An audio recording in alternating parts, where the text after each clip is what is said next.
BNP সরকারের ৬ মাসের অর্জন ব্যর্থতার হিসাব করছে বিরোধী দলগুলো। তাদের অভিযোগ, প্রত্যাশার তুলনায় সরকারের গতি ও কার্যক্রম হতাশাজনক। জনকল্যাণের পরিবর্তে বেড়েছে জনগণের ভোগান্তি। বিস্তারিত মাজহারুল ইসলামের প্রতিবেদনে। সরকারের ১৮০ দিনের কর্মকাণ্ডে বড় ধরনের ব্যর্থতা চোখে পড়ছে না ক্ষমতাসীনদের। তবে বিরোধীদের দাবি, প্রায় প্রতিটি ক্ষেত্রেই ব্যর্থ হয়েছে বিএনপি সরকার।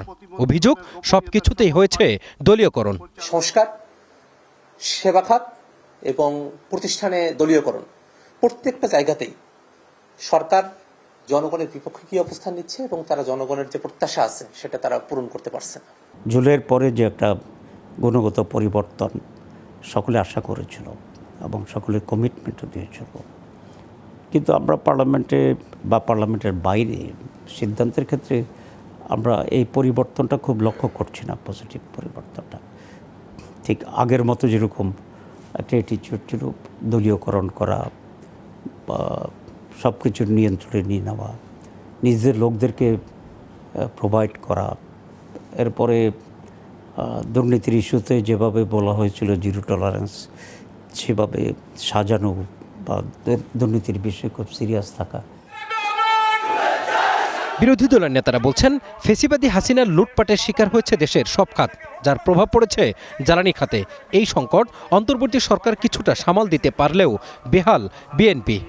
নাগরিক সেবার যতগুলো সেক্টর আছে, আমরা যদি নিত্য প্রয়োজনীয় বিষয়গুলো দেখি, যেমন বিদ্যুৎ, গ্যাস, জ্বালানি, সার, ওষুধ, প্রত্যেকটা জায়গাতেই সরকার এখনো পর্যন্ত জনগণের যে প্রত্যাশা বা নিত্যদিনের যে চাহিদা সেটাও তারা পূরণ করতে পারছে না। বিরোধী দলের অভিযোগ, একের পর এক প্রতিশ্রুতি ভঙ্গ করেছে বিএনপি, যার মধ্যে গণভোটের রায় ও জুলাই সনদ বাস্তবায়ন না করা।